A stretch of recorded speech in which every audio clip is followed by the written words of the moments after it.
मित्रों, जब हम गायत्री की साधना करते हैं तो बाहरी आवरण में इतने ज़्यादा उलझे रहते हैं। हम सोचते हैं कि ईश्वर को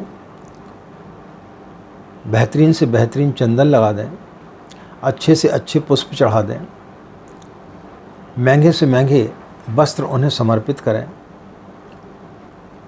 शुद्ध घी का दीपक जलाएं और ज़्यादा से ज़्यादा हम गायत्री मंत्र का जाप कर लें ताकि हमारी मनोकामना शीघ्र पूर्ण हो जाए। यह सभी लोगों की धारणा है और कितने सारे लोगों के फ़ोन आते हैं, उन्होंने कभी गायत्री मंत्र जपा नहीं, लेकिन जल्दी की चाह में कोई 11 माला का जाप कर रहा है, कोई 21 माला का जाप कर रहा है। तो इसी कर्मकांड में वो उलझे रहते हैं। इस उलझन से कभी भी गायत्री मंत्र आपको सिद्ध नहीं होगा। जब तक कि आप गायत्री मंत्र के मर्म को नहीं जानेंगे, तब तक आप उस मंत्र की सिद्धियों को प्राप्त नहीं कर सकेंगे। इसी संदर्भ में आज हम आपसे लिए बात करने के लिए जा रहे हैं। राधे राधे, जय श्री कृष्णा, नमस्कार। मैं आचार्य पंडित गिरीश बारोलिया, गायत्री महामंत्र।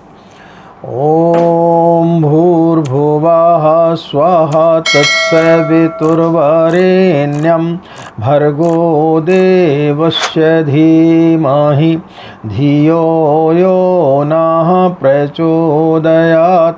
अखण्डमण्डलाकारं व्याप्तं येन चराचरं तत्पदं दर्शितं येन तस्मै श्रीगुरवे नमः, तस्मै श्रीगुरवे नमः।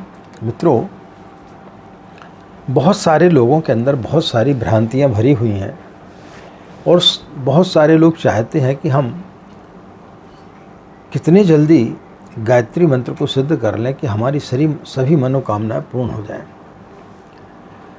कोई 1.25 लाख का अनुष्ठान करना चाहता है, कोई लघु अनुष्ठान करना चाहता है, कोई पुरुषचरण करना चाहता है, जबकि हमें उन सब चीज़ों के बारे में एक नए पैसे का भी अनुभव नहीं है, ना हमें उसके बारे में पूर्ण जानकारी है। हम सिर्फ बाहरी कर्मकांड के पीछे पड़े रहते हैं। जब तक हम गायत्री मंत्र के मर्म को नहीं समझेंगे, तब तक गायत्री मंत्र आपको फलित नहीं हो सकता है। हम साधना करते हैं, लेकिन उस मंत्र के मर्म को हम समझ नहीं पाते हैं। यदि आप किसी तोते को गायत्री मंत्र रटा दें और वो दिन भर चिल्लाते रहे गायत्री मंत्र, तो क्या उसे गायत्री मंत्र फलित हो जाएगा? यही सब हम करते हैं। दिन भर जो है गायत्री मंत्र को जपते रहते हैं, लेकिन उसके मर्म को, उसके महत्व को हम नहीं समझ पाते हैं। गायत्री मंत्र व्यक्ति को अंतर जगत में ले जाता है, उसको अंतर जगत से वो पहचान कराता है। बाहरी संसार से, भौतिक सुखों से मुक्ति दिला करके अंतर जगत की ओर ले जाता है। बुद्ध 6 साल तक भटके, बहुत सारे उपास किए, बहुत सारे शास्त्रों का अध्ययन किया, बहुत सारे संत महात्माओं के चक्कर काटे, लेकिन एक दिन उनका शरीर इतना क्षीण हो गया कि जब वो गया से निकले तो उस नदी को वो पार भी नहीं कर पा रहे थे। तब वहीं झाड़ के पास में बैठ गए, वहाँ पर वो लेट गए। उस दिन उन्हें इतनी गहरी नींद आई कि कोई स्वप्न भी नहीं आया। व्यक्ति को स्वप्न तभी आता है जब वो कई वासनाओं से भरा हुआ रहता है। जब आप वासनाओं से भरे रहते तभी स्वप्न आते हैं। रात्रि के अंतिम पहर में जब एक अंतिम तारा भी डूब गया, तब उनके अंदर जो बचा हुआ लोभ था, मोह था, वो भी समाप्त हो गया और फिर एक घटना घटी और वो बुद्धत्व को प्राप्त हो गए। तो कर्मकांड अपनी जगह जरूरी है। आप गायत्री की साधना करें, 1 माला का जाप करें, 11 माला का जाप करें, 21 माला का जाप करें, वो भी ज़रूरी है। लेकिन वो कितना ज़रूरी है? जिस प्रकार से हम एक कांटे को दूसरे कांटे से निकालते हैं, लेकिन फिर दोनों कांटों को फेंक देते हैं, दोनों कांटों का फिर कोई उपयोग नहीं रह जाता है। इसी प्रकार से हम जब साधना करते हैं और जब हम बाहर जगत से मुड़ कर के जब अंतर जगत में प्रवेश करते हैं तब फिर ये सारी चीज़ें समाप्त हो जाती हैं।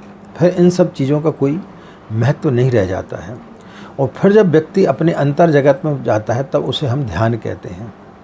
तो जब व्यक्ति ध्यान में प्रवेश करता है उस समय उसे गायत्री मंत्र फलित होता है।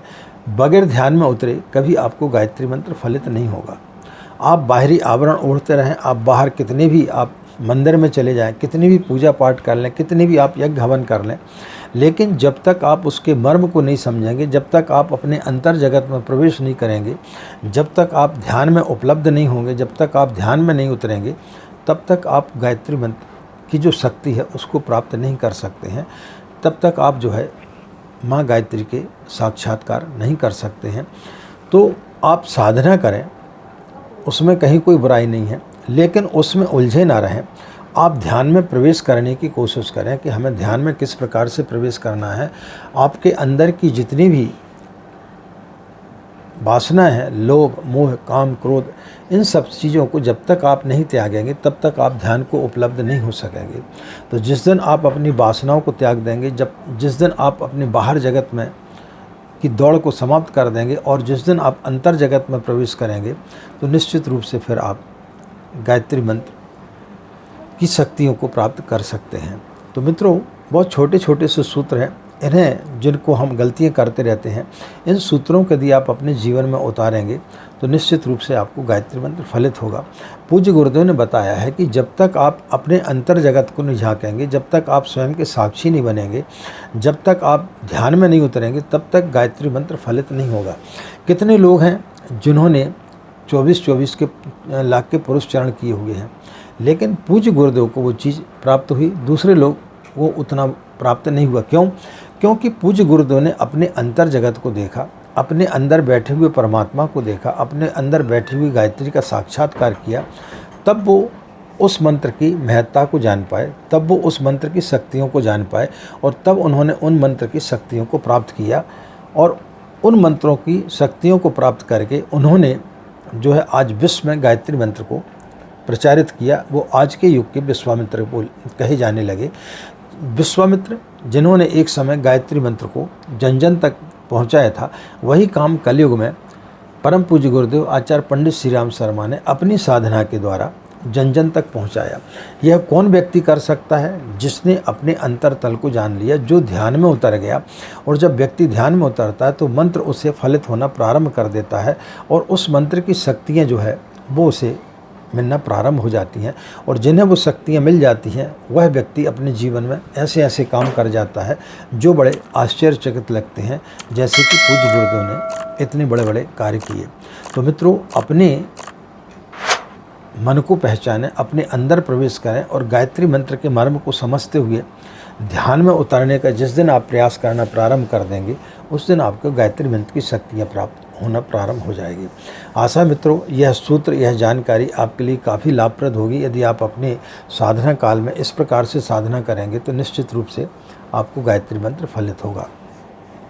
इन्हीं कामनाओं के साथ में कि आपका दिन मंगलमय हो, आप लोग खुश रहें, मस्त रहें। माँ गायत्री की असीम कृपा इसी प्रकार आप लोगों पर बनी रहे।